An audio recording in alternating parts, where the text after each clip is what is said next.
The Chaser Report is recorded on Gadigal land. Striving for mediocrity in a world of excellence. This is the Chaser Report. Hello, welcome to the Chaser Report with Charles and Dom. I'm Lachlan, the producer, sitting in briefly before passing over to Charles, Dom and Andrew for an episode of War Stories. War? What war, Lachlan? The war on a lot of things? The war on just some small things? No, the war on everything. That's right, we're going to take a look back at the TV shows that we used to make and some of the stories behind the scenes that never made it out. Now, if you want to listen to more of these episodes, you can always search for War Stories in your podcast app, Chaser Report War Stories, to find those. Or you can ask us to make some more by leaving a review and saying, more war stories. Here's an ad. Have fun with the episode right after this. Welcome to another summer stunt series episode of the Chaser Report. Charles Firth is here. I'm Dom Knight, and Andrew Hansen steps up to the mic today. Hello, Andrew. Yes, indeed. Hello there, Dommy and Charles. It's very, very nice to be back. We've hardly seen you all year, Andrew. What have you been up to? Been an absolute arse of a year, really. Look, I've been working on, I've had to work on these other things, and especially working on putting together a live tour. Look, I haven't written any jokes for it yet, but it is coming. I'm going to be taking a live show around Australia next year, and it's going to have funny songs and sketches in it. But I've spent all year trying to think of one, haven't come up with one yet. And this is, of course, being sent out in January, which means by next year you actually mean this year. Oh, sorry. Yes. We are actually in January. Yeah, Sorry, you know how January. for the first few days of January you can't remember that it's this year and not next year. Yeah, that's what. I don't know what year it is. I don't know what bloody year it is. All I want you to do is come to see my live show. But also, given the history of your live shows, Andrew, it probably will be next year. Well, maybe because everything goes wrong, doesn't it? Well, I've got a premise for the show. I've got a premise. It's called "Everyone Else Is Wrong," because that's what everyone thinks, right? We all just think that we're the only person who's right at the moment. That's the way the world has gone. But I'm the only one who is right. So I'm going to spend the whole live show explaining to you in song and sketch why you're wrong and I'm right. You sound like my wife. Well, there you go. She'll love this show. Or She'll every love it. single member of the Chaser at any writers' meeting. They will all love. Yes, they'll all love this. They'll all agree with me. But Andrew, you also you very modestly have admitted that I saw in the ABC upfronts that you're starring in your own ABC TV show this year. Oh yes. Well, I wouldn't tour if I didn't have a TV show to cash in on. God. Oh yeah, of course. I wouldn't sell any tickets. So yeah. There's a TV show coming called Stories from Oz, which is where we retell true stories as musicals. And I've heard people who have seen it just say it's the most amazing thing in the world. It's going to be the show of the year. So well, they do. This is what they say, but I don't know when it's coming. It could be coming any time. Who knows? I don't know. But it is the most amazing show ever. The trailer looked amazing. I mean, there were these incredible kind of triple threat young dancers and singers and actors, and then two old guys who seemed to awkwardly be jammed into things as well. But the young sort of stage performers seemed incredible. I can't wait to see them in action. They're talented. Chris Taylor and I, who run the show, admittedly we just bumble and stumble through the dance routines, wheezing and puffing and tripping over. I think I saw Chris Taylor singing in a clip. He sing. This is the hilarious thing about Stories from Oz, which is the name of this show. It's all comedy songs, right, and documentary stuff mixed together, right. So it's kind of like a history doco where all the reenactments are musicals, and it comes from it's a format. It's a Norwegian show originally called Stories from Norway that Chris and I loved, and we arranged to sort of get hold of this format. But Chris, he only sings one song out of the whole series, because there are 36 songs in the series, more actually. He only sings one because he's not a singer. He's a terrible singer, and but that's the song in the trailer. For some reason, that was the ideal. It was the most trailer friendly song, and so all these brilliant triple threat musical stars, they're not singing in the trailer, and Chris Taylor is.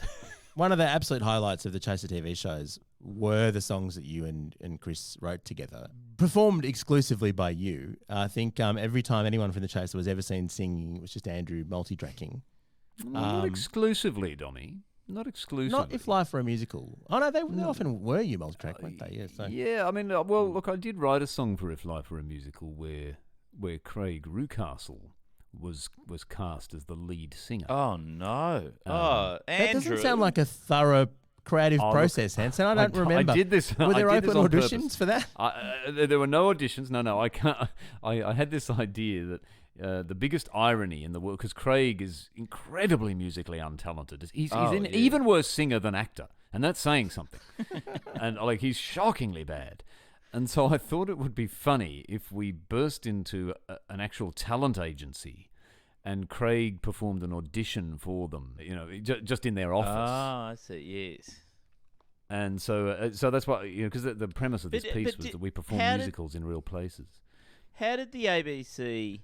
Because surely you had to do risk assessments for all the sketches. Not back then. This was a long time ago, Charles. There was no risk assessments back then. No, the risk I remember what that was. The risk assessment always said, trespass. If asked to leave, you leave. But generally, there were about 10 minutes of utter bewilderment before people realised they could ask the chaser to leave. So we got a piece.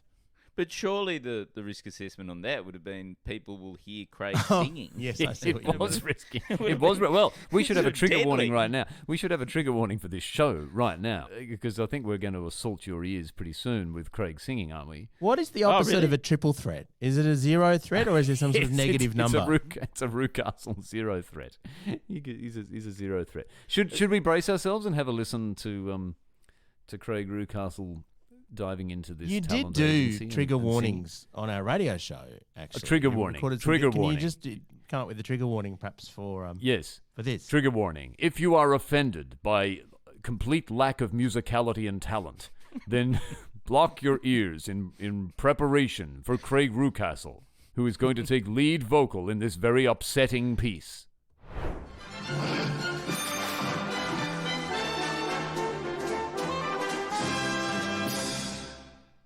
How are you going? This is a talent agency, isn't it? Because I want to show you something. Can you sign me up? Is that all right? There's a few things where we can sort them out. I promise you. All that I want is to be a pop star, shooting up the charts with hit after hit. I live in a mansion and drive a fast car, but the problem I've got is I can't sing for shit.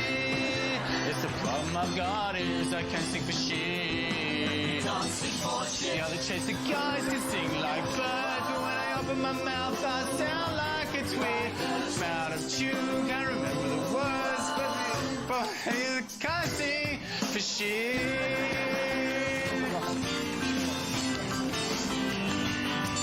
When he sings in an ensemble, he gets in our tears. I don't even know what a harmony is.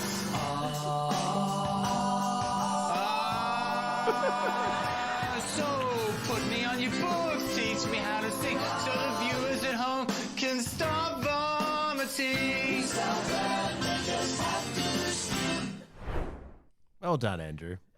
That was tough to teach him, even to that level. To try and teach him that song was really, really tough. But was he trying to sound shit? Like, was that actually?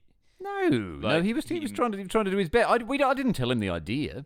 I said, look, you'll go in and he's Craig. He's very alpha. He's very confident. Yeah, he thought he was going to be confident. cast. Yeah, he thought he was going to be cast in the lead of the Boy from Oz or something. There was the great thing about that was he quite often hit the note, but it was really random as to whether he did or not. So clearly he wasn't trying to sound terrible. Mind you, I think he almost as good a singer as Hugh Jackman. So maybe he does have a long career in musical. What are you saying here? What are you saying? Hugh Jackman's a terrible singer. I remember once for a stage show there was an argument over whether he or I should appear in a duet with Andrew Hansen, which was mercifully cut because it was appalling. But his argument was that you didn't actually need to sing in pitch. What you needed was chutzpah on the Confidence, stage, yes. and confidence. And I argued that you needed to hit the note, but we never resolved that one.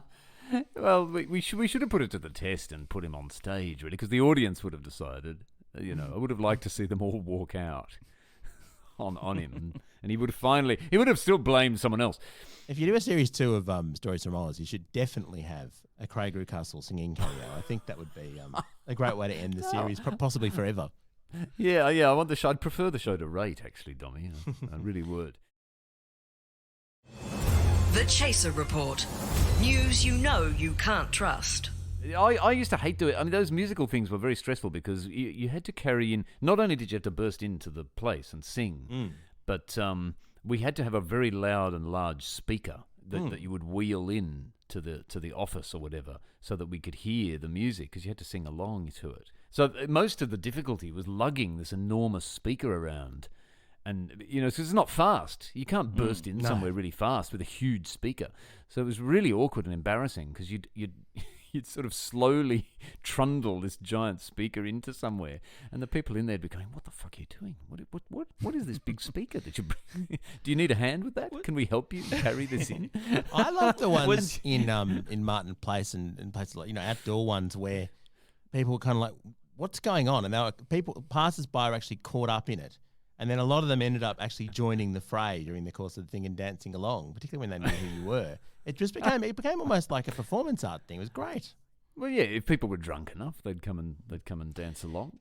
Did you ever not succeed? Like, did it ever go wrong? Because I imagine having the large speaker means that you sort of can't be made to leave quickly anyway, so you can get the whole thing out. No, you couldn't. That was that was extremely awkward. Like, when they got angry at us, which was sometimes. Oh, really? Then you'd have to slowly leave with this enormous speaker. That was horrible. When did they get angry? Yeah. There was a medical centre. There's another reply for a musical, which is about a waiting room, and there was another one I wrote. I think that Chris and I sat in a doctor's waiting room and sang. Waiting, I'm just waiting, like this, and it was a funny idea. But actually, most of the medical rooms we did it in were fine about it. But there was one that they got very, very pissed off indeed, and just leaving with that big speaker. Well, you probably shouldn't have done it in like a hearing problems clinic. Yeah. We should have taken Craig to that. They wouldn't have understood the gag. I kind of love the extent that we played with just the practicalities of these things. Like whenever there was a big prop, even kicking you out took so long that we got a piece from it many times, and then you just kind of kept going. It was just it's kind of hard to evict people without it, taking a few minutes and getting some more lines in. That's true, and it kind of gives you an ending to the piece. It was disappointing if you didn't get kicked out, really, because then you sort of didn't necessarily have much of an ending to the piece. I think that's another reason we started doing musical numbers, though, because the song ends. So even if you don't get kicked out, there's a sense that it's finished. Because the music ends. And so with the big grand finale, and then you can cut. Yeah. And I think other people. I mean, I think doing musicals in real life places. I noticed shortly after we did it on TV, people on YouTube started to do it. I think. Oh, really? Yeah. It's very TikTok-y now. I think it's quite common now. I remember a few years later. Yeah, like there was that. There's that comedy group called the Janoskians. I remember they started doing it a few years after we did it. So I presume you collect royalties on that. I'm so rich from all the Janoskians performing music numbers in food courts. So Andrew, I've actually seen a few of the episodes of the Norwegian format that you're. Yeah, Stories from Norway. It's brilliant. It's a great show. There is one thing that I really didn't like about the show, so I'm just wondering whether. What's your beef? Which is that it was in Norwegian. We've slavishly adhered to that. I'm very respectful of the original format. So my new TV show is entirely in Norwegian, and so I advise you to brush up now if you want to enjoy it. Yeah, and most Australians won't have much trouble following a Norwegian show, will they? I mean, we're all pretty fluent. Yeah, because you're telling stories like the Michelle Corby. Getting caught. Oh, Chappelle Corby. Yeah. Well, that story's best told in Norwegian. In Norwegian, yes. I can imagine it's sort of. It's got a truth and there's no subtitles, I assume. No. In the version I saw, there was no subtitles. That would cheapen it. Yeah. No. And the story of Princess Mary from Tasmania. Norwegian. It needs to be in Norwegian. That story. As does the story. We're also doing the story of Stephen Bradbury, who won an Olympic gold medal when all the other skaters fell over, and I think that very much lends itself to a Norwegian saga sort of telling. Was there a temptation to choose really morbid stories that were very depressing? Oh, Lord, yeah. Well, funnily enough, I always wanted to choose fun, light-hearted stories. But it was weird. There was a weird push, actually, from some of the executives to go and tell these really dark, grim stories. And actually, one of the stories is dark. The last episode is about the Tampa affair. Oh. When which is actually partly to do with Norway, because the ship that rescued all those of course asylum seekers was a Norwegian Well, I presume ship. you have all the Norwegians speaking English. Well, we had to try. It took a year. This is why the show takes so long to come out. This is why I can't tell you when it's going to air.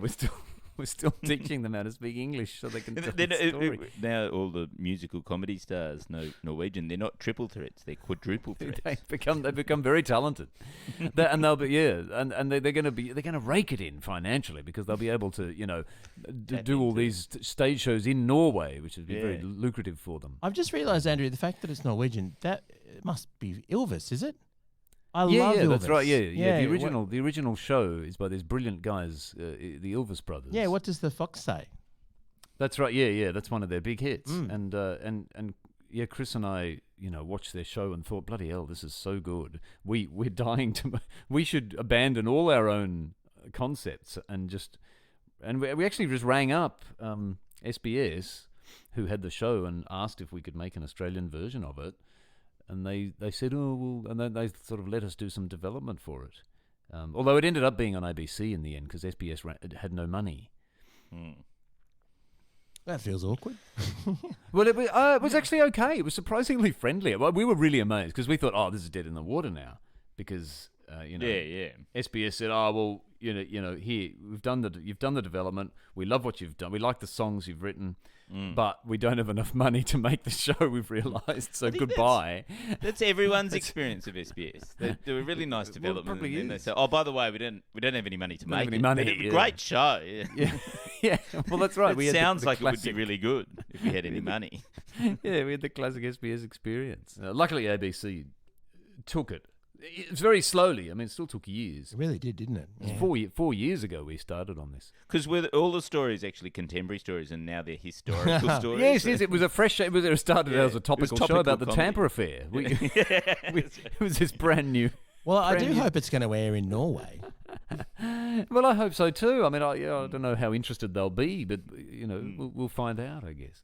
So that's Stories from Oz coming to the ABC at some point this year. So, along with looking back on some of the stuff from the Chaser TV shows, we've all given you a sneak preview of the next one from members of the team. Well, I hope you enjoyed that sneaky preview. Let's have a little bit of the audio from Stories from Oz to go out on to give it a full preview. It was completely surreal. The worldview was just complete disbelief. About this Ferris wheel, a very large, heavy bolt just fell and nearly hit one of our painters. I told you I was down to earth, I've got a... It was a TV event. Only in Australia could you go to a pub on a Saturday night in Sydney and pick up a Prince. My name is Mary Donaldson. That night was perhaps the worst night of my life. She really did do the role of the innocent drug mule really well. This is what we tried to do. We're Aussie soldiers, yes sirree. We always follow orders. The cream of the... It was a bit of a circus. Now just policing. Just a brain fart.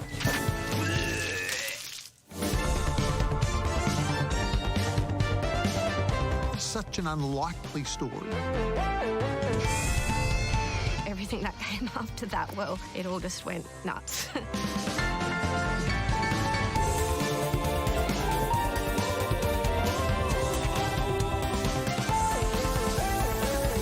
It's the biggest story in Australia. And I went, the world.